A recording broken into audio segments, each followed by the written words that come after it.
വിജയേട്ടാ നമസ്കാരം. നമസ്കാരം. കോൺഗ്രസ് ഒക്കെ ട്രോളി തുടങ്ങി. ബി.ജെ.പി തിരിച്ചടിക്കുന്നില്ല. എന്താണ് തിരിച്ചടിക്കാത്തത്? 1971 ഇന്ദിരാഗാന്ധി പാകിസ്ഥാനെ രണ്ടായി പിളർത്തി, അത് മറന്നുപോയോ യുദ്ധത്തിൽ എന്നൊക്കെയാണ് ചോദിക്കുന്നത്. നരേന്ദ്രമോദി 4ആയി പിളർത്തും എന്നാണല്ലോ പറഞ്ഞത് എന്നിങ്ങനെയുള്ള ചോദ്യങ്ങളൊക്കെ ഉയർന്നു വരുന്നുണ്ട്. ആ പഴയ ചൂടൊക്കെ പോയി. ഇവിടെ പഹൽഗാമിൽ ഭീകരാക്രമണം നടന്നിട്ട് 2-3 ദിവസമൊക്കെ കോൺഗ്രസ് കൂടെ നിന്നു. 4ാമത്തെ ദിവസമായപ്പോ തനിഗുണം കാണിച്ചു തുടങ്ങി അവന്മാർ എന്നുള്ളതാണ്. അപ്പൊ ഇൻസ്റ്റാഗ്രാം ഒക്കെ എടുത്ത് നോക്കുമ്പോൾ അതിനകത്ത് when Pakistan attacks Pahalgam, Narendra Modi bans 4 apps. പിന്നെ Narendra Modi bans Pakistani songs. When Pakistan attacks India in 1971, Indira Gandhi separates Pakistan into 2 countries എന്നൊക്കെയാണ് അവർ പറയുന്നത്. അപ്പൊ അതിലൊരു സത്യമില്ലായതില്ലേ എന്നുള്ള ഒരു ചോദ്യം അവിടെ ചോദ്യമായി തന്നെ അവശേഷിക്കുകയാണ്. പക്ഷെ വേറൊരു കാര്യമുണ്ട്. പഹൽഗാമിൽ അറ്റാക്ക് നടന്നിട്ട് എനിക്ക് തോന്നുന്നു ഇന്നേക്ക് 11 ദിവസം എന്തോ ആയെന്ന് തോന്നുന്നു. നമ്മൾ ബലാക്കോട്ടിൽ അറ്റാക്ക് നടന്നിട്ട് 11 ദിവസം കഴിഞ്ഞിട്ടാണ് അതിന് മറുപടി കൊടുത്തത്. ഉറിയിൽ 12 ദിവസം കഴിഞ്ഞിട്ടാണ് കൊടുത്തത്. ഇനിയിപ്പോ 13 ദിവസം കഴിഞ്ഞിട്ടാണോ എന്ന് എനിക്കറിയില്ല പഹൽഗാമിൽ അറ്റാക്ക് നടന്നിട്ട് കൊടുക്കുന്നത്. പക്ഷേ ഓരോ ദിവസം കഴിയും തോറും കോൺഗ്രസ് നരേന്ദ്രമോദിക്കെതിരെ തിരിഞ്ഞു വരുന്നത് പോലെ ലോകരാജ്യങ്ങളും നമുക്ക് എതിരെ തിരിയുന്നുണ്ടോ എന്നുള്ള ഒരു സംശയം. തിരിയുന്നുണ്ടോ എന്നല്ല, അതിന്റെ വായിന്നൊരു നാക്കുപഴയാണ് എന്ന് പറഞ്ഞാൽ ലോകരാജ്യങ്ങളും ഒന്ന് അയയുന്നുണ്ടോ? തുടക്കത്തിൽ കാണിച്ചൊരു ആവേശമൊന്നും കാണുന്നില്ല ലോകരാജ്യങ്ങൾക്ക്. അവർ പറയുന്നു ഇന്ത്യയിൽ നടന്ന വലിയ അറ്റാക്കിനെ നമ്മൾ കണ്ടം ചെയ്യുന്നെന്ന് മാത്രമല്ല, ശക്തമായിട്ടുള്ള തിരിച്ചടി കൊടുക്കണം, എന്ത് കാര്യത്തിന് ഞങ്ങൾ കൂടെയുണ്ട്, കയറി അടിക്കണം. ഒരുപക്ഷെ ഒരു ഘട്ടത്തിൽ ചിലപ്പോൾ നമുക്ക് തോന്നിപ്പോയി ഇന്ത്യ ഒരു ആണവായുധം കൊണ്ട് അവിടെ ഇട്ടാലും അതൊന്നും പറയത്തില്ല, അത്ര സപ്പോർട്ടായിരുന്നു. അപ്പൊ ഇന്നലെ നമ്മുടെ വിദേശകാര്യമന്ത്രിയായിട്ട് റഷ്യൻ വിദേശകാര്യമന്ത്രി ലാവറോവ് സംസാരിച്ചിട്ടുണ്ട്. അദ്ദേഹം പോലും ഇപ്പൊ പറയുന്നത് കഴിഞ്ഞ ദിവസം മറ്റേ കൂടെ ഉണ്ട് ചാമ്പിക്കോ എന്ന് പറഞ്ഞതാണ്. ഇപ്പൊ പറയുന്നത് നിങ്ങൾ സംയമനത്തിന്റെ ഭാഷ സ്വീകരിക്കണം എന്നുള്ള രീതിയിലാണ് അദ്ദേഹം പോലും പറയുന്നത്. സത്യം പറയട്ടെ വിജയേട്ടാ, ഇന്ത്യയുടെ തന്ത്രം എന്താണെന്ന് ആർക്കും അറിയില്ല. അതുകൊണ്ട് ഇനി പാകിസ്ഥാൻ ഇനി ഒമാനെങ്ങാനും വല്ല ആണവ ബോംബ് കൊണ്ട് ഇടുവോ എന്നുള്ള ഭയത്തിലാണോ പറയുന്നത്?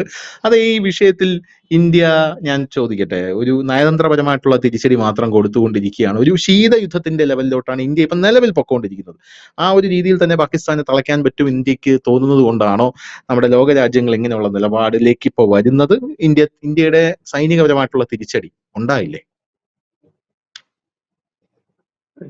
എന്തായാലും ഇന്നലത്തെ മനുഷ്യ ചോദിക്കാനുള്ള ഒരു പ്രധാന കാരണം എനിക്കറിയാം. ഇന്നലെ നമ്മുടെ എസ് ജയശങ്കറുമായിട്ട് റഷ്യൻ വിദേശകാര്യമന്ത്രി ഫോണിൽ സംസാരിച്ചപ്പോൾ അദ്ദേഹം പറഞ്ഞു, നിങ്ങൾ രണ്ട് രാജ്യങ്ങളും കൂടെ ഉഭയകക്ഷി ചർച്ച നടത്തി പ്രശ്നം പരിഹരിക്കണം, സമാധാനമാണ്. ആരാണ് പറഞ്ഞത്? യൂറോപ്യൻ യൂണിയനും പറഞ്ഞിട്ടുണ്ട്, യുഎനും പറഞ്ഞിട്ടുണ്ട്. അതെ, ഉക്രൈനിലേക്ക് അങ്ങോട്ടൊരു മിസൈൽ വിട്ടിട്ടാണ് തിരിച്ചു വന്നിട്ട് ഫോൺ എടുത്ത് പറഞ്ഞു നിങ്ങൾ സമാധാനം എടുക്കണം എന്ന് പറഞ്ഞു. ഏതായാലും നമുക്കിപ്പോ ഈ ലോകത്തിന്റെ ഈ അടുത്ത കാലത്ത് കഴിഞ്ഞ ഒരു ഒരു 3 മാസം ഒരു 4 മാസത്തിനകം ലോകത്തിലെ പ്രധാനപ്പെട്ട നേതാക്കളുടെ സ്റ്റേറ്റ്മെന്റും പിന്നീട് സംഭവിച്ച കാര്യങ്ങളും ഒന്ന് അനാലിസിസ് ചെയ്ത് എല്ലാവർക്കും അറിയാവുന്നുണ്ട്, പ്രേക്ഷകർക്കെല്ലാം അറിയാം. അവരുടെ ഓർമ്മകളെ ഞാൻ ഈ ഭാഗത്തേക്ക് ഒന്ന് കൊണ്ടുവന്നു. ഒന്ന്, റഷ്യ ആദ്യം തന്നെ ഈ ഒക്ടോബർ 7-ന് ഹമാസിന്റെ ഒരു ഭീകരാക്രമണം ഇസ്രായേലിൽ നടക്കുന്നു. ആദ്യം കമന്റ് പറഞ്ഞൊരാൾ ശ്രീമാൻ നരേന്ദ്രമോദിയായിരുന്നു. അദ്ദേഹം പറഞ്ഞത് നടന്നത് വലിയ സംഭവമായി പോയി, അതുകൊണ്ട് ഭീകരവാദികളെ എവിടെയായാലും, ലോകത്തിന്റെ എവിടെയായാലും, അതിർത്തി കടന്നായാലും പോയി അടിച്ചു തീർക്കണം, എല്ലാ പിന്തുണയും ഇസ്രായേലിന് ഞങ്ങളുടെ ഭാഗത്തുനിന്ന് ഉണ്ടാകും എന്ന് അദ്ദേഹം പറഞ്ഞു. അതിനുശേഷം ഈ ഇസ്രായേൽ തുടങ്ങുന്നു, വലിയ രീതിയിലുള്ള ഒരു യുദ്ധമായിട്ടത് മാറുന്നു. 7 മാസത്തിന് എനിക്ക് 27-30 ദിവസത്തിന് ശേഷമാണ് ഈ അടി തുടങ്ങുന്നത് തന്നെ. അപ്പോൾ അവർ 7 മാസമൊക്കെ ഫിക്സ് ചെയ്ത് തുടങ്ങി, അത് 1 വർഷമൊക്കെ നീണ്ടുപോയി. അങ്ങനെ അടി അങ്ങനെ വളരെ കൂടിക്കഴിഞ്ഞ് ഈ ഗസയിലടക്കം വലിയ രീതിയിലുള്ള കാഷ്വാലിറ്റികളും മറ്റും ഉണ്ടായപ്പോൾ ഇന്ത്യ മരുന്നും ഉൾപ്പെടെയുള്ള കാര്യങ്ങളും മറ്റുമൊക്കെ ഗസയിൽ നൽകുകയുണ്ട്, പലസ്തീനിലും മറ്റുമൊക്കെ നൽകുകയുണ്ട്. അത് കഴിഞ്ഞപ്പോൾ ഇന്ത്യൻ പ്രധാനമന്ത്രി നരേന്ദ്രമോദി അടുത്ത സ്റ്റേറ്റ്മെന്റ് വന്നു, പാലസ്തീൻ ഞങ്ങൾ ഐക്യദാർഢ്യമാണ്, കാരണം അവർ സ്വതന്ത്ര രാജ്യമാണ് എന്നുള്ളതാണ് ഇന്ത്യയുടെ എക്കാലത്തെ നിലപാട്, അവർക്ക് എല്ലാവിധ പിന്തുണയും നൽകുന്നു. പക്ഷെ ഭീകരവാദം അദ്ദേഹം ഒരു രാജ്യവും പറയുന്നില്ല, ഭീകരവാദത്തിനെ വെച്ച് കുറിപ്പിക്കാൻ കഴിയില്ല, അത് അടിക്കണം, അതായത് എന്ന് അദ്ദേഹം പറയുകയുണ്ട്. അപ്പോൾ നമ്മൾ കരുതുന്നത് ഇതെന്ത് പറ്റിയത്? ആദ്യം ഇസ്രായേലിന് കട്ട സപ്പോർട്ട് കൊടുക്കുന്നു, പിന്നെ അടുത്ത നിമിഷത്തിൽ പറയുന്നു പലസ്തീൻ ഐക്യദാർഢ്യമാണ്, നിങ്ങൾ സമാധാനത്തിൽ പോകണം, ഇങ്ങനൊന്നും പോകരുത്, കൊലപാതകങ്ങൾ നിർത്തണം എന്ന് പറയുന്നത്. ഇതിനോടനുബന്ധിച്ച് ഇന്റർനാഷണൽ മീഡിയകളിൽ വന്നൊരു വാർത്തയുണ്ടായിരുന്നു, നമ്മൾ ഇന്ത്യയിലൊക്കെ വലിയ കൊള്ളൊരു വാർത്തയുണ്ടായിരുന്നു. ഇസ്രായേലിലെ വെടിയുണ്ടകളും മറ്റും ഇന്ത്യ വലിയ രീതിയിൽ കയറ്റി അയച്ചുകൊണ്ടിരിക്കുകയാണ്. കാരണം ഈ യുദ്ധം തുടങ്ങിക്കഴിഞ്ഞാൽ എല്ലാ രാജ്യങ്ങളും, ഏത് യുദ്ധത്തിൽ പങ്കെടുക്കുന്ന രാജ്യങ്ങളുടെ പക്കൽ ഈ ആയുധങ്ങൾ കുറഞ്ഞു തുടങ്ങും. അപ്പോൾ ഈ അവരെ സഹായിക്കുന്നത് മറ്റു രാജ്യങ്ങളാണ്. അപ്പൊ ഇന്ത്യയുടെ വെടിയുണ്ടകളും മറ്റുമാണ് അവിടെ വലിയ രീതി ഇത് കയറ്റി അയച്ചുകൊണ്ടിരിക്കുമ്പോൾ തന്നെയാണ്, വെടിയുണ്ടകൾ മാത്രമല്ല, ഇന്ത്യയും ഇസ്രായേലും ചേർന്നുകൊണ്ട് അനവധി ആയുധങ്ങൾ നമ്മുടെ രാജ്യത്ത് തന്നെ നിർമ്മിക്കുന്നുണ്ട്. ആ ആയുധങ്ങളടക്കം അവിടെ സ്റ്റോക്ക് തീരുന്നതനുസരിച്ച് ഇവിടെ കയറ്റി വിട്ടോണ്ടേ ഇരിക്കുകയാണ്. അതായത് പ്രസ്താവന എവിടെ കിടക്കുന്നു, സംഭവങ്ങൾ റിയാലിറ്റി എവിടെ കിടക്കുന്നു എന്ന് അറിയിക്കാൻ വേണ്ടി മാത്രമാണ് ഞാനിത് പറഞ്ഞത്. ഇനി ഉം, രണ്ടാമത്തേത് ഡൊണാൾഡ് ട്രംപിലേക്ക് നമുക്ക് വരാം. ഡൊണാൾഡ് ട്രംപ് തെരഞ്ഞെടുപ്പ് പ്രചരണത്തിൽ ഉടനീളം പറഞ്ഞത് ഇസ്രയേലിനെ എനിക്ക് എന്തെങ്കിലും പറ്റിക്കഴിഞ്ഞാൽ ഞാൻ അവരെ കയറി തീർത്ത് കളയും എന്നൊക്കെ പറഞ്ഞു. തെരഞ്ഞെടുപ്പിന്റെ അടുത്ത ദിവസങ്ങൾ അടുക്കാറായപ്പോൾ അദ്ദേഹം പറഞ്ഞു, ഞാൻ അധികാരത്തിൽ കയറി കഴിഞ്ഞ് 24 മണിക്കൂറിനകം ഒരു തീരുമാനത്തിലെത്തിക്കും, ഇത് ഞാൻ അതെ. വെടിനിർത്തലിലേക്ക് പോകും, പൂർണ്ണ സമാധാനത്തിലേക്കൊക്കെ പോകും എന്ന് പറഞ്ഞ് അദ്ദേഹം അധികാരത്തിലേറി. കൊണ്ടുപിടിച്ച യെസ്. ചർച്ചകൾ നടന്നു. ഒടുവിൽ അദ്ദേഹത്തിന് മനസ്സിലായി ഇത് ഒരു നടക്ക് പോയില്ല എന്ന്. അപ്പൊ അദ്ദേഹം പറഞ്ഞു, ഞാൻ പറയുന്നത് കേട്ടില്ലെങ്കിൽ ഹമാസിനെ നരകത്തിൽ എത്തിക്കുമെന്നൊക്കെ പറഞ്ഞു ഭീഷണിയൊക്കെ മുടക്കി ഒടുവിൽ ഒരു ഉം, ഉം, വെടിനിർത്തലിലേക്ക് എത്തി. പിന്നീട് എന്താണ് അവിടെ സംഭവിച്ചത്? വെടിനിർത്തൽ സംഭവിച്ചു കുറച്ച് ഉം, ദിവസമെന്ന് ഞാൻ പറയും. ഇപ്പോഴും വെടിനിർത്തലാണ്, ലീഗലി ഇപ്പോഴും വെടിനിർത്തൽ തന്നെയാണ്. പക്ഷെ എന്താണ് അവിടെ സംഭവിക്കുന്നത്? ഗസയിൽ കരസേന യുദ്ധം തുടങ്ങി. ഇത് ഇന്നത്തെ പുതിയ ലേറ്റസ്റ്റ് ഇസ്രായേലിന്റെ വാർത്ത എന്താണെന്ന് ചോദിച്ചു കഴിഞ്ഞാൽ, അവരുടെ ഈ IDF-ന്റെ, ഇസ്രായേൽ സേനയുടെ റിസർവ് ആൾക്കാരുണ്ട്, റിസർവ് ആയിട്ടിരിക്കുന്ന പട്ടാളക്കാർ, അവരെ വിളിച്ചിരിക്കുന്നു ഗസയിൽ 2ാം ഘട്ട വാറിന് വേണ്ടിയിട്ട്. ഈ അടുത്ത ഉം, കാലത്ത് ട്രംപിന്റെ 2 പ്രസ്താവനകൾ എന്താണ്? ഒന്ന് ഇറാൻ ഹൂത്തികൾക്ക് കൊടുക്കുന്ന സഹായം നിർത്തണം, ഒപ്പം തന്നെ എന്തെങ്കിലും കാണിച്ചു കഴിഞ്ഞാൽ നിങ്ങളുടെ കേന്ദ്രങ്ങൾ മുഴുവൻ ഞങ്ങൾ തകർക്കും എന്നാണ് ട്രംപ് പറഞ്ഞത്. ഇതിന് ഇസ്രായേലിന് എല്ലാ പിന്തുണയും കൊടുക്കും, അതെ. ഇസ്രായേൽ ഞങ്ങൾ ഇപ്പൊ തന്നെ എല്ലാ പിന്തുണയും കൊടുത്തു കഴിഞ്ഞു. അതിന് പറഞ്ഞതിന് പിന്നാലെ ഈ യമനിൽ പോയി ഹൂത്തി കേന്ദ്രങ്ങളെല്ലാം ബോംബിടുകയും ചെയ്യും. ഇതാണ് ഒരു നിലപാട്. ഇനി നമുക്ക് സൗദിയുടെ നിലപാടിലേക്ക് വരാം.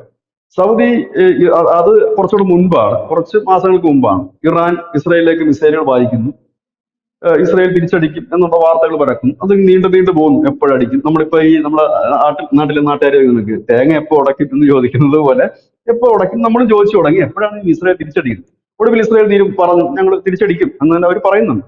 അങ്ങനെ ടെൻഷൻ മുറുകി വന്ന് ഇസ്രായേൽ അടിക്കുന്ന കാര്യത്തിൽ ഉറപ്പായി കഴിഞ്ഞപ്പോൾ സ്വാഭാവികമായി തന്നെ ഇറാൻ ഈ അറബ് കൺട്രീസിലെല്ലാം ഓടി നടന്നു. അതിന്റെ ഭാഗമായി സൗദിയിലുമൊക്കെ അദ്ദേഹം ചെന്ന് സംസാരിച്ചു, പലവട്ടം സംസാരിച്ചു. അതിനുശേഷം സൗദി അറേബ്യയുടെ ഒരു സ്റ്റേറ്റ്മെന്റ് ഉണ്ട്, ഞങ്ങളുടെ ആകാശപാത ഇതിനായി അനുവദിക്കില്ല, കാരണം ഇസ്രായേലിൽ കടന്നു പോകാൻ ഞങ്ങളുടെ ആകാശപാത അനുവദിക്കില്ല, ഇത് ഞങ്ങൾ എതിർക്കും, അത് അനുവദിക്കില്ല, അതാണ് ഇതാണെന്നൊക്കെ പറഞ്ഞു. ഇപ്പൊ മാധ്യമങ്ങളൊക്കെ പറഞ്ഞു സൗദി ഇടയുന്നു ഇസ്രായേലിനെതിരെയാണ്. 4 ദിവസം കഴിഞ്ഞപ്പോൾ ഇറാഖിൽ നിന്ന് ഇസ്രായേൽ ഇറാന്റെ ആണവ കേന്ദ്രങ്ങൾ ആക്രമിച്ചു. ആണവ കേന്ദ്രങ്ങളല്ല, അതുമായിട്ട് അനുബന്ധിച്ചുള്ള കേന്ദ്രങ്ങളും റിസർച്ച് സെന്ററുകളും മറ്റും ആക്രമിച്ചു. ഇതെങ്ങനെയാണ് സംഭവിച്ചത്? അപ്പൊ സ്റ്റേറ്റ്മെന്റ് എവിടെ കിടക്കുന്നു? സംഭവിച്ചത് എന്താണ്? ഇനി അതെ. നരേന്ദ്രമോദിയുടെ തന്നെ അടുത്ത പ്രസ്താവനയിലേക്ക് നമുക്ക് പോകാം. ഉക്രൈൻ റഷ്യ വാർ നടക്കുന്നു. അദ്ദേഹം പറഞ്ഞ കാര്യം, ഇത് യുദ്ധത്തിന് പറ്റിയ സമയമല്ല, ഇത് നമുക്ക് ഒന്നിച്ചു നിന്ന് ഉം, മുന്നേറാനുള്ള സമയമാണ്, ഇതിൽ നിങ്ങൾ ഇങ്ങനെ യുദ്ധം ചെയ്യരുത് എന്ന് പറയുന്നു. അതിനുശേഷം അദ്ദേഹം റഷ്യയിൽ പോകുന്നു, പോളണ്ടിൽ പോകുന്നു, ഉക്രൈനിൽ സെലൻസ്കിയെ കാണുന്നു, ഒരിടത്ത് കെട്ടിപ്പിടിക്കുന്നു, ഒരിടത്ത് തോളത്ത് തട്ടുന്നു, ഒരിടത്ത് ഷേക്ക് ഹാൻഡ് കൊടുക്കുന്നു. അങ്ങനെ കൊണ്ടുപിടിച്ച ചർച്ച. എല്ലാവരും പറഞ്ഞു നരേന്ദ്രമോദി ഇടപെട്ട് യുദ്ധം തീർക്കും എന്ന് നമ്മളൊക്കെ അങ്ങനെ കരുതിയിരുന്നു. അതെല്ലാം അതെ. കഴിഞ്ഞു വന്നു. വീണ്ടും നരേന്ദ്രമോദി പുട്ടിൻ ഇരിക്കുന്ന വേദിയിൽ പുട്ടിനോട് തന്നെ പറഞ്ഞു, ഇത് യുദ്ധത്തിന് പറ്റിയ സമയമൊന്നുമില്ല, യുദ്ധമൊക്കെ നിർത്താൻ നമുക്ക് സമാധാനമാണ് നൽകുക. അതിനുശേഷം അന്തർദേശീയ തലത്തിൽ നിന്ന് വന്നൊരു വാർത്ത, അമേരിക്ക തന്നെ ഉയർത്തിയൊരു വലിയ ആരോപണം ഉണ്ടായിരുന്നു. എന്തേന്ന് ചോദിച്ചാൽ, റഷ്യയില് ഈ യുദ്ധത്തിനിടയ്ക്ക് അവർക്ക് ഏറ്റവും ആവശ്യമായ ഒന്ന് സെമി കണ്ടക്ടർ ചിപ്പാണ് യുദ്ധത്തിന് വേണ്ടത്. അത് ഏറ്റവും കൂടുതൽ കയറ്റിവിടുന്നത് ഇന്ത്യയിൽ നിന്നാണ്. ഈ യുദ്ധസമയത്ത് ഏറ്റവും കൂടുതൽ കണ്ടിന്യൂസ് കയറ്റിവിട്ടുകൊണ്ടിരിക്കുന്ന ഇന്ത്യയിൽ നിന്നാണ്. ഇന്ത്യ ഉം, സാമ്പത്തികമായി ഉപരോധം ഏർപ്പെടുത്തിയ റഷ്യയെ സാമ്പത്തികമായി സഹായിക്കാൻ അവരുടെ കയ്യിൽ നിന്ന് കൂടുതൽ എണ്ണയും കൂടെ വാങ്ങും. അതിൽ ഒരു ഭാഗത്ത് സ്റ്റേറ്റ്മെന്റ് അങ്ങനെ നിൽക്കുന്നു, മറുഭാഗത്ത് നേരെ ഓപ്പോസിറ്റ് ആയിട്ടുള്ള കാര്യങ്ങളാണ് നടക്കുന്നത്. ഇങ്ങനെയാണ് നമ്മുടെ കാര്യങ്ങൾ ഓരോന്നോരോന്നായിട്ട് പോകുന്നത്. അപ്പൊ ഒരു രാജ്യത്തിനെ സംബന്ധിച്ച് അവരുടെ ഒരു നിലപാട് എല്ലാ രാജ്യങ്ങളുടെയും നിലപാട് യുദ്ധത്തിനെതിരാണ്. സമാധാനമാണ് എല്ലാ രാജ്യവും ആഗ്രഹിക്കുന്നത്.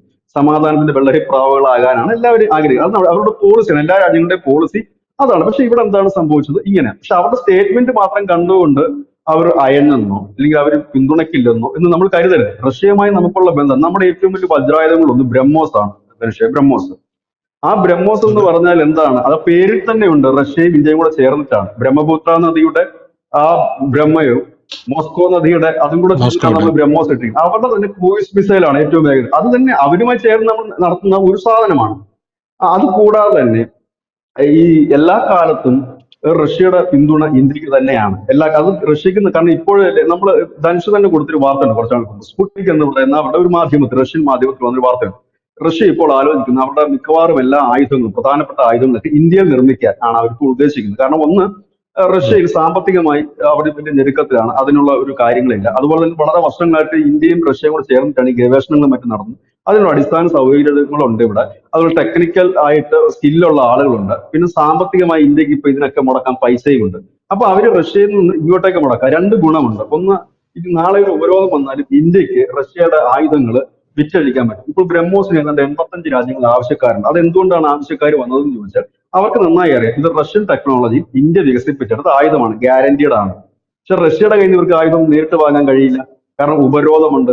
അമേരിക്കൻ ഉപരോധത്തിൽ പെട്ട് കിടക്കുന്ന രാജ്യങ്ങളാണ് കൂടുതലും. അവർക്ക് പേടിയാ, അമേരിക്ക ഉം. നോക്കും. അതുകൊണ്ട് റഷ്യയുടെ മേടിക്കും, ഉപരോധം ഉണ്ടല്ലോ. ഇന്ത്യയുടെ നിന്ന് മേടിക്കുന്നതിന് യാതൊരു മടിയുമില്ല. ഇപ്പൊ ചൈന ഈ കുറച്ച് ദിവസങ്ങൾക്ക് മുമ്പ് ഇന്ത്യയിലെ വ്യാപാരികളുമായിട്ട് ചർച്ച നടത്തിയായിരുന്നു. കാരണം അവിടെ ഈ ചരക്കുകൾ ഉണ്ടാക്കി വെച്ചിട്ട് കെട്ടിക്കിടക്കുകയാണ്. അമേരിക്കയിലേക്ക് അയക്കാൻ കഴിയുന്നില്ല, ഉയർന്ന താരിഫുമായി. അപ്പൊ ഇന്ത്യൻ വ്യാപാരികൾ മുഖേന മെയ്ഡ് ഇൻ ഇന്ത്യ എന്ന് പറഞ്ഞ് കയറ്റി അയച്ചു കഴിഞ്ഞാൽ അവർക്ക് പൈസ കിട്ടി ചൈനയെ സംബന്ധിച്ച്. പിന്നെ ഈ കമ്പനികളെ ഉം. സംബന്ധിച്ച് അവരുടെ ഉപഭോക്താവിന് ഈ ഉൽപ്പന്നം കിട്ടാതായി കഴിഞ്ഞാൽ പിന്നെ ഒരു മടുത്തു പോകും, അല്ലെങ്കിൽ അവരെ റിജക്ട് ചെയ്ത് അടുത്ത ഉൽപ്പന്നം വാങ്ങും. അത് ഉണ്ടാകാതിരിക്കാൻ ഉൽപ്പന്നം കണ്ടിന്യൂസ് വരും, പക്ഷെ മേഡ് ഇൻ ഇന്ത്യ എന്നുള്ള രീതി. ഇപ്പൊ നമ്മളിപ്പോ ആപ്പിളിന്റെ മറ്റൊക്കെ ഫോൺ മേടിക്കും, മേഡ് ഇൻ ചൈനയുടെ ഫോൺ വാങ്ങാറ്, മേഡ് ഇൻ ചൈനയാണത്. പക്ഷെ ആപ്പിളിന്റേതായിട്ടുള്ള ഫോൺ ഇപ്പൊ നമ്മുടെ രാജ്യത്ത് തന്നെ നിർമ്മിക്കുന്നു. ഇതേ ടെക്നിക്കൽ അവരും യൂസ് ചെയ്യുന്നു. അപ്പൊ അതാണ് റഷ്യയുടെ കാര്യം. ഇനി അമേരിക്കയുടെ സ്നേഹം എന്ന് നമ്മൾ പറഞ്ഞാൽ അമേരിക്ക നമുക്ക് നമ്പാൻ പറ്റില്ല. കാരണം പലപ്പോഴും നമ്മളെ പിന്നിൽ നിന്ന് കുത്തിയിട്ടുള്ള ഒരു രാജ്യമാണ് അമേരിക്ക. എപ്പോഴും ഇപ്പൊ അമേരിക്ക കാണിക്കുന്ന സ്നേഹം കാണുമ്പോൾ ഇന്ത്യക്കാർ ആരും തന്നെ കണ്ണടച്ച് അമേരിക്കയെ വിശ്വസിക്കുന്നില്ല, ചൈനയെ വിശ്വസിക്കാതിരിക്കുന്നത് പോലെ തന്നെ. കാരണം നമ്മുടെ അനുഭവം നമ്മളെ പഠിപ്പിച്ചിരിക്കുന്നത് അതാണ്. ഏറ്റവും ഒടുവിൽ ഒരുപക്ഷെ പ്രേക്ഷകർക്ക് ഉൾപ്പെടെ പെട്ടെന്ന് ഓർമ്മ വരുന്ന ഒരു സംഭവം കാർഗിൽ വാർ ആയിരുന്നു. ആ കാർഗിൽ വാർ ഇന്ത്യക്ക് ജയിച്ച് കയറാൻ കഴിയാതിരുന്നത് അതിന്റെ ഒരു ദുർഘടമായ ഭൂപ്രദേശം മാത്രമായിരുന്നില്ല, സാങ്കേതിക പിഴവായിരുന്നു. അതിനകത്ത് ഏറ്റവും ഒരു യുദ്ധത്തിൽ ഏറ്റവും കൂടുതൽ വേണ്ടത് സിഗ്നൽസ് ആണ്. അതായത് പട്ടാളക്കാർ തമ്മിലുള്ള കമ്മ്യൂണിക്കേഷൻസും മറ്റു കാര്യങ്ങളുമാണ്. ഈ കമ്മ്യൂണിക്കേഷൻസ് നടക്കുന്നത് എങ്ങനെയാണ്? ഉപഗ്രഹങ്ങൾ വഴി നടക്കുന്ന സിഗ്നലുകൾ വഴിയാണ്. ഇത് GPS ഉം. അമേരിക്കയുടേതായിരുന്നു. നിർണായക ഘട്ടത്തിൽ അത് ആദ്യം മുന്നറിയിപ്പ് കൊടുത്ത റഷ്യയാണ്. റഷ്യ പറഞ്ഞു നിങ്ങൾക്ക് സിഗ്നൽ അവർ ഇടയ്ക്ക് കട്ട് ചെയ്യുന്നുണ്ട്. ഈ സിഗ്നൽ കിട്ടാതെ വരുമ്പോഴാണ് ഈ ജവാന്മാർക്ക് തമ്മിലുള്ള കമ്മ്യൂണിക്കേഷൻ, അല്ലെങ്കിൽ മിലിറ്ററി ഓപ്പറേഷൻ കമ്മ്യൂണിക്കേഷൻ നഷ്ടപ്പെട്ടു പോകും. അത് അമേരിക്ക ചെയ്യുന്നതാണെന്ന് പറഞ്ഞു. അമേരിക്കയോട് ഇന്ത്യ ആവശ്യപ്പെട്ടു ആ GPS തരാം. അമേരിക്ക തയ്യാറായില്ല. പക്ഷെ അവിടെ ഇസ്രായേൽ എന്ന് പറയുന്ന രാജ്യം അവരുടെ GPS തന്ന് നമുക്ക് വേണ്ട എല്ലാ സഹായങ്ങളും ഒരുക്കി. അവരുടെ സഹായത്തോടു കൂടിയാണ് നമ്മൾ ആ കാർഗിൽ വാർ വലിയ രീതിയിൽ ജയിക്കുന്നത്. എന്തിനേറെ പറയുന്നു, ഈ ബങ്കറുകളും മറ്റും തകർക്കുന്ന ക്ലസ്റ്റർ ബോംബുകൾ ഉൾപ്പെടെ നമുക്ക് തന്ന കഥയും നമുക്കറിയാം. ഇനി ഉം. ഇതിനു മുൻപ് പാകിസ്ഥാനെ പരസ്യമായി തന്നെ സഹായിച്ചിട്ടുള്ള ഒരു രാജ്യമാണ് ഈ പറയുന്ന ആ, ഈ അമേരിക്ക എന്ന് പറയുന്നത്. ഇതൊക്കെ നമ്മുടെ കൺമുമ്പിലുണ്ട്. ഇപ്പോൾ ഈ ട്രംപ് കാണിക്കുന്ന സ്നേഹം അതെ. എന്ന് പറഞ്ഞാൽ നമ്മളോടുള്ള സ്നേഹമല്ല. ട്രംപ് ഇത്രയും നാൾ കരുതിയിരുന്നത് പാകിസ്ഥാൻ കേന്ദ്രമാക്കിക്കൊണ്ട് ഇന്ത്യയെയും ചൈനയെയും തടയാൻ കഴിയുമെന്നാണ് അദ്ദേഹം ഇത്രയും നാൾ, അമേരിക്കയിലെ ഭരണാധികാരികൾ ഇത്രയും നാൾ കരുതിയിരുന്നത്. പാകിസ്ഥാൻ കേന്ദ്രമാക്കിക്കൊണ്ടും ഉം. അഫ്ഗാനിസ്ഥാൻ കേന്ദ്രമാക്കിക്കൊണ്ട് കിഴക്കൻ ഏഷ്യ വളർന്നു വരുന്നത് ഇന്ത്യയും ചൈനയും തടയാൻ കഴിയും. പക്ഷെ കാലം മാറിയപ്പോൾ പാകിസ്ഥാൻ ചൈനയുടെ ഒരു സാമന്ത രാജ്യമായി മാറുകയും അമേരിക്ക ഉം. അഫ്ഗാനിസ്ഥാനിൽ നിന്ന് പിന്മാറുകയും ചെയ്തപ്പോൾ ഇവിടെ വലിയ ഗ്രിപ്പില്ലാതായി. പ്രത്യേകിച്ച് ഈ കിഴക്കൻ ഏഷ്യയിൽ വലിയ ഗ്രിപ്പില്ലാതാകുന്ന ഒരു സാഹചര്യത്തിലേക്ക് അമേരിക്ക നീങ്ങുകയാണ്. ഈ ഒരു സാഹചര്യത്തിലാണ് അവർക്ക് ഇന്ത്യയെ പോലൊരു രാജ്യത്തിന്റെ കൂട്ട് കിട്ടിയേ തീരൂ. കാരണം ഈ അവരെ സംബന്ധിച്ച് റഷ്യ അല്ല അവരുടെ പ്രധാന എതിരാളി, ചൈന തന്നെയാണ്. അത് ആയുധ ബലത്തിലല്ല, അതെ. സാമ്പത്തിക ബലത്തിലാണ്. കാരണം എക്കണോമിയിൽ ചൈനയാണ് ഉയർന്നു വരുന്നത്, റഷ്യയല്ല. ആയുധ ബലത്തിൽ റഷ്യ തന്നെയാണ് എങ്കിൽ പോലും. അപ്പൊ അതുകൊണ്ട് ഉം. ചൈനയെ തടയണമെങ്കിൽ ഇന്ത്യയുടെ കൂട്ട് വേണം. അപ്പം ഇന്ത്യയുടെ കൂട്ട് വേണമെങ്കിൽ ഇന്ത്യയെ പിണക്കാതിരിക്കണം.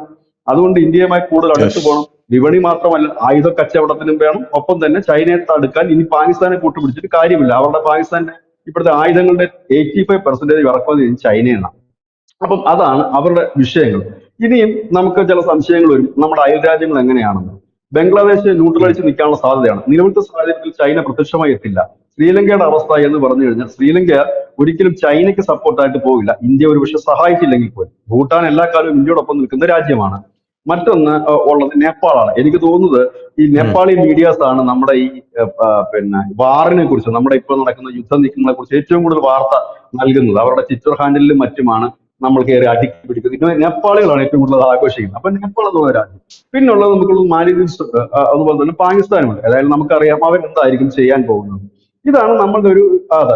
ഇനി ഇപ്പോഴത്തെ ഒരു ഇതെന്ന് പറഞ്ഞാൽ ഒരു സർജിക്കൽ സ്ട്രൈക്ക് നടത്തണമായിരുന്നു എങ്കിൽ ഇന്ത്യക്ക് എത്ര മുന്നൊരുക്കം നടത്തേണ്ട കാര്യമില്ല. നമ്മൾ ഇതിനു മുമ്പ് കണ്ടതാണ്. ബാലക്കോട്ടിൽ നമ്മൾ ഇതുപോലുള്ള ഒരു മുന്നൊരുക്കമോ ആഴ്ചകളോളം നമ്മളൊക്കെ ഇരുന്ന് ചർച്ച ചെയ്യുകയോ, ഇല്ലെങ്കിൽ പിന്നെ വ്യോമാഭ്യാസമോ നാവികാഭ്യാസ പ്രകടനങ്ങളോ ഇല്ലെങ്കിൽ കരസേനയുടെ നീക്കങ്ങളോ ഒന്നും നമ്മൾ കണ്ടിട്ടില്ല.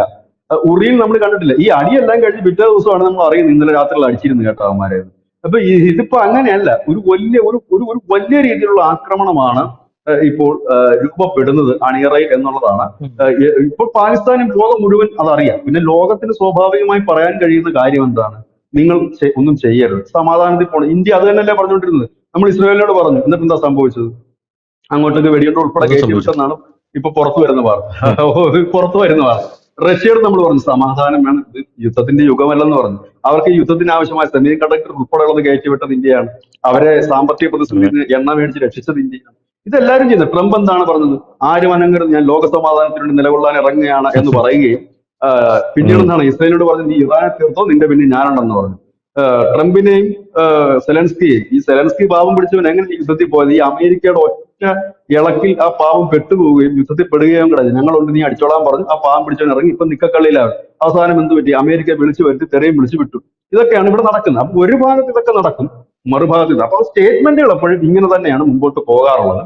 ഏതായാലും നമ്മളുടെ ഒരു ഇതെന്ന് പറഞ്ഞാൽ ഈ സ്റ്റേറ്റ്മെന്റ്, കാരണം സ്റ്റേറ്റ്മെന്റിൽ ഇന്ത്യ കാണുന്നില്ലല്ലോ, ഇതൊന്നും റിപ്ലൈ കൊടുക്കുന്നില്ലല്ലോ ഇന്ത്യ. പിന്നെ റിപ്ലൈ നമ്മുടെ മാധ്യമ പ്രവർത്തകരാണ് എഴുതി വിടുന്നത്. ഈ ഒരു വാർത്ത വരുമ്പോ അതിന് താഴെ എസ് ജയശങ്കർ പൊട്ടിത്തെറിച്ചു റഷ്യയോട്, ഇല്ലെങ്കിൽ മോദി നിരാശൻ, റഷ്യയുടെ അവസ്ഥ എന്നൊക്കെ പറഞ്ഞ് നമ്മുടെ മാധ്യമങ്ങൾ തള്ളിവിടും. അതിലൊന്നും ഒരു കഥയില്ല. ഇതൊക്കെ സ്റ്റേറ്റ്മെന്റ് സ്വാഭാവികമായി തന്നെ വരുന്നത്. ഇപ്പൊ ഞാനിത് പറഞ്ഞപ്പോൾ പ്രേക്ഷകർ ഒരുപക്ഷെ ഞാൻ ഈ പറഞ്ഞ സ്റ്റേറ്റ്മെന്റുകളും യഥാർത്ഥത്തിൽ സംഭവിച്ചത് എന്ത് എന്നുള്ളത്, അതായത് വാക്കും പിന്നെ സംഭവിച്ചത് എന്തെന്നുള്ളത് പ്രേക്ഷകർക്ക് ചെറിയ ഒരു രൂപം കിട്ടാൻ. അതുകൊണ്ട് സ്റ്റേറ്റ്മെന്റുകളിലൊന്നും യാതൊരു കാര്യവുമില്ല. താങ്ക് യു ചേട്ടാ.